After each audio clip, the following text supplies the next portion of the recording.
Asia cup లో భాగంగా భారత్ పాకిస్తాన్ మధ్య నెలకొన్న వివాదం ఉమెన్ వరల్డ్ కప్ లో కూడా కంటిన్యూ అవుతుంది. సూర్యకుమార్ బాటలోనే హర్మన్ ప్రీత్ కౌర్ కూడా నడిచింది.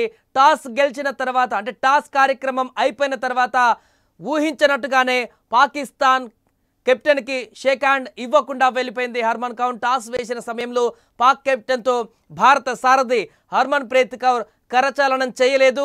బీసీసీఐ ఆదేశాల మేరకు పాక్తో షేక్ హ్యాండ్కు దూరంగా ఉన్నట్లుగా తెలుస్తుంది. ఇక కొలంబో వేదికగా ప్రారంభమైనటువంటి ఈ మ్యాచ్లో టాస్ గెలిచినటువంటి పాకిస్తాన్ కెప్టెన్ ఫీల్డింగ్ ఎంచుకున్నారు. ప్రస్తుతం మ్యాచ్ కొనసాగుతుంది. 50 ఓవర్ల మ్యాచ్.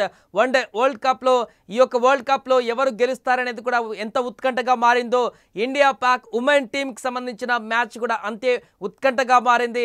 ముఖ్యంగా ఆసియా కప్లో నెలకొన్నటువంటి అనేక అంశాలను కూడా ఈ యొక్క వరల్డ్ కప్లో కూడా పాకిస్తాన్ అదేవిధంగా ఇండియా ఉమెన్స్ టీం మధ్య నెలకొనేటువంటి అవకాశాలు ఉన్నాయనేటువంటి చర్చ కూడా కొనసాగింది.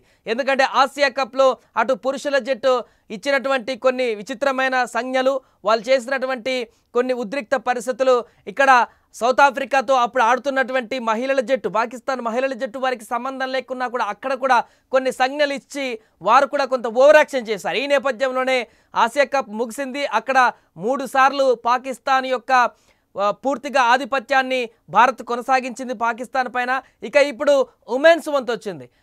వన్డే వరల్డ్ కప్, ఇది ఉమెన్స్ వరల్డ్ కప్ జరగబోతుంది. ప్రతిష్టాత్మకంగా జరుగుతున్నటువంటి ఈ యొక్క ఉమెన్స్ వరల్డ్ కప్లో ఖచ్చితంగా భారత్ గెలవాలనేటువంటి కసి ఈసారి ఎంతో ఉందో, పాకిస్తాన్తో మ్యాచ్ సందర్భంలో కూడా కొన్ని రోజుల క్రితం జరిగినటువంటి పరిణామాలకు కూడా అంతే ధీటుగా బదులివ్వాలనేటువంటి ఒక అకుంఠిత దీక్ష కూడా కనిపిస్తుంది. ఈ నేపథ్యంలోనే సూర్యకుమార్ యాదవ్ ఎలాంటి నిర్ణయం తీసుకున్నాడో ఇప్పుడు హర్మన్ ప్రీత్ కౌర్ కూడా అలాంటి నిర్ణయం తీసుకున్నారు.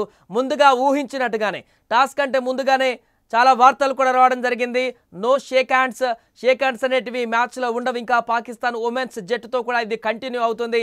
పాకిస్తాన్ తోటి ఎవరి టీం అయినా కూడా, ఎలాంటి టీం అయినా కూడా అసలు పాకిస్తాన్ తోటి పూర్తిగా మాకు సత్సంబంధాలు లేవనేటువంటి ఒక ఇండికేషన్ని ఖచ్చితంగా ఇస్తామనేటువంటి విధంగా బదులిస్తామనేటువంటి విధంగా సమాధానం చెప్పింది. ఈ యొక్క మ్యాచ్లో కూడా కాసేపటి క్రితమే జరిగినటువంటి టాస్ కార్యక్రమంలో టాస్ గెలిచినటువంటి పాకిస్తాన్ కెప్టెన్ ఫీల్డింగ్ ఎంచుకుంది. ఈ సందర్భంలో అక్కడ కామెంటేటర్ మాట్లాడించినటువంటి సందర్భంలో కూడా పెడముఖంగా ఇద్దరు కెప్టెన్లు అక్కడి నుంచి వెళ్ళిపోవడం జరిగింది. ఏమాత్రం కూడా హర్మన్ ప్రీత్ కౌర్ షేక్ హ్యాండ్ ఇవ్వడానికి కానీ పాకిస్తాన్ కెప్టెన్కి ఎదురుపడడానికి కూడా ఏమాత్రం ఇష్టపడలేదు. దీంతో పాకిస్తాన్ పైన ఖచ్చితంగా మా ఇంటెన్షన్ క్లియర్గా ఉంది, మేము ఖచ్చితంగా పాకిస్తాన్కి షేక్ హ్యాండ్ ఇచ్చేది లేదు, వారితో సత్సంబంధాలు పెట్టుకునే అవసరమే లేదనేటువంటి ఒక సందేశాన్ని అయితే ఉమెన్స్ టీం కూడా బలంగా తీసుకువెళ్ళినట్టుగా తెలుస్తుంది.